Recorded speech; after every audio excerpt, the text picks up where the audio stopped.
Hello, TikTokers. Greetings. Today, I just wanted to talk about something that inspired me. It's to do with the version of us that we want to hide from the world.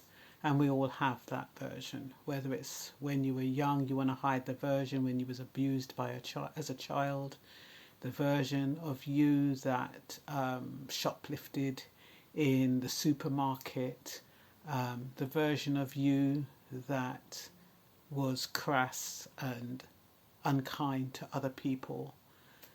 There's a version of us that we all have that we hide from the world. What version are you hiding from the world? What version are you portraying to the world? Because most people portray their best self. They want to create an impression. So what they present to you every day is the side that they want you to see.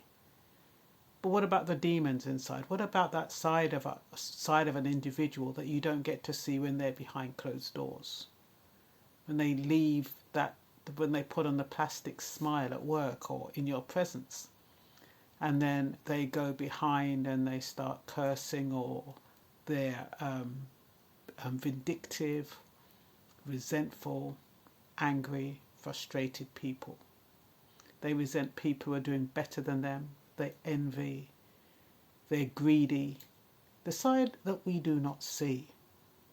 And the side that they battle with inside, because they know that they're putting on a show. And they know that image isn't real. And what happens when you pretend you're something or someone that you're not? Don't you feel like a fraud? Because if you're presenting this person who's good at everything, who's almost perfect, and inside you know that's not true, can you imagine how you have to battle with that and battle with yourself? It's not the people who you're trying to impress that you're battling with. It's yourself that you have to contend with and know that you're not who you're presenting yourself to be. And how does that make you feel? So I've written down some notes here. Let me see what I wanted to say. The version of yourself you want to hide. Is it the version that you was abused in childhood? The version that you caused someone to stumble and fall? Is it the version that you shoplifted as a teenager? The version that was bullied and dumbed down in school? The version that was a victim of domestic abuse or rape or some other kind of exploitation? The version of you that had to do without, because now you're doing well. And a lot of people, especially singers, who do well and they start having money, and they look down on people who are in impoverished circumstances, even though that's where they came from. And that's why you find a lot of people who say, don't forget where you came from. And it's not like you have to remain in that kind of impoverished state. It's about recognizing that that's where you came from.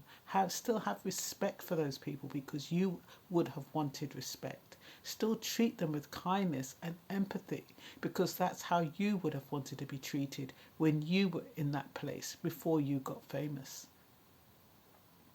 So a lot of people, when they start making it, whether it's rich or whether they just be able to get a decent job, that's the side they present themselves, and they want to hide the side where they was poor, where they had to struggle. What do you think the world would think if they knew that version you were trying to hide? What would you think they would think of you?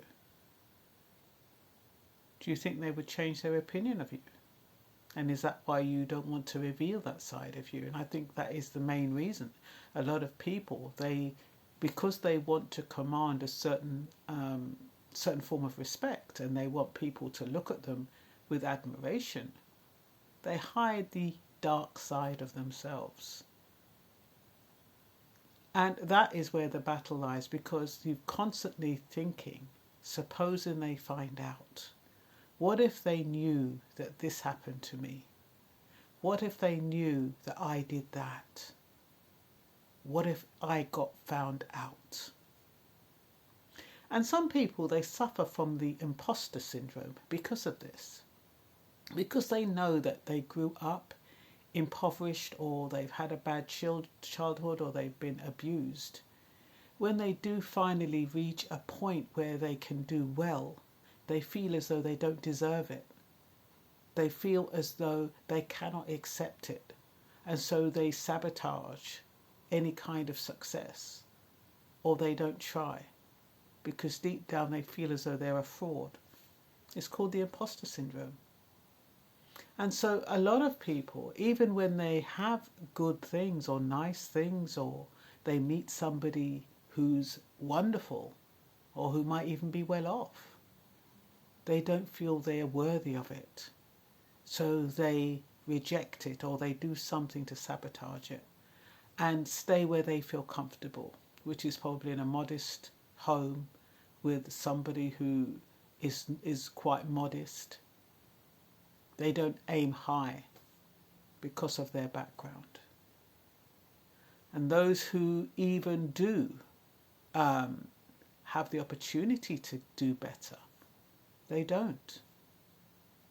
Because somehow they feel as though if their partner or if their employer knew that A, B, C, D had happened to them, they wouldn't want them anymore. They wouldn't want them for the job. They wouldn't want them for their spouse.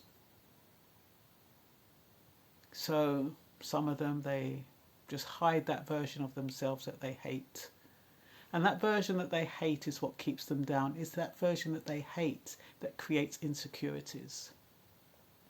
The version that they hate is what prevents them from doing well in life. And for them feeling worthy of doing well. We are all fearfully and wonderfully made, it says in Psalms 139. So that means that despite our imperfections, despite what we've been through, despite the challenges we faced, we deserve the best. What else have I got here? While we were sinners, Christ died for us. So he doesn't expect perfection either. He died for us knowing that we were imperfect, that we were really, really bad, some of us. And yet he showed us grace and mercy. So that's what we have to show ourselves. We have to believe that we deserve God's bounty. We have to believe that our cup will overflow once we allow it. And we mustn't be tight-fisted. We mustn't just hold on to things because we're afraid to lose it. That's what a lot of people do. Once they start getting stuff, they're afraid to lose it, so they hold on to it and they don't want to share it. So that side of you, that version of you that you want to hide from the world, I'm not telling you to go and expose your business or disclose whatever has happened to you. I'm just saying, don't punish yourself for it. Try to accept yourself. If you've done something wrong, forgive yourself. And make a new beginning where you feel worthy, where you feel beautiful, where you are fearfully and wonderfully made, and you actually embrace that concept. My grace is sufficient for you. My power is made perfect in weakness. Weakness helps us to grow. Flaws help us to grow.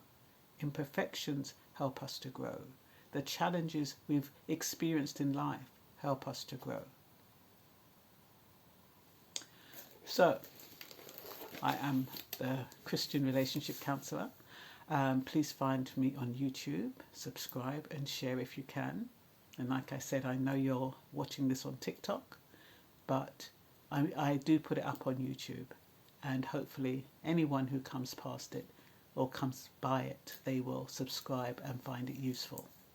And that's all I've got to say for now. So, bye-bye.